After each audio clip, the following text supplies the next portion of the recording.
டேய் என்னடா உனக்கு இவ்வளவு ஃபீல் பண்ணிட்டு உட்காந்துருக்க? டேய் மேக்ஸ் சார் இன்னைக்கு பேப்பர் கொடுப்பாரா, அதை நினைச்சாதான் பயமா இருக்கு.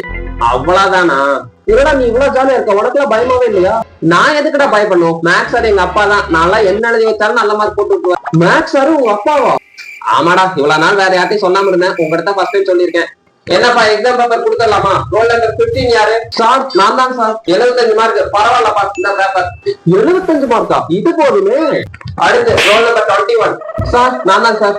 ஏடா இரும மாடு, என்னடா பெரிய மார்க் எடுத்து அவனுக்குலாம் அறிவு இருக்கா என்ன? வீட்டுல படிக்கிறதா என்ன வேலை உனக்கு? பையனுக்கு பாஸ் மார்க் போட்டு விடலாம்னு இல்லாம ஃபெயில் பண்ணி விட்டுட்டு இங்க வந்து இவ்வளவு சத்தம் போட்டுட்டு இருக்காரு. இல்லடா உங்க அப்பா என்ன எழுதி வச்சாலும் மார்க் போட்டுருவாரு சீன் போட்ட, இப்ப இப்படி கழுவி கழுவி ஊத்துறாரு.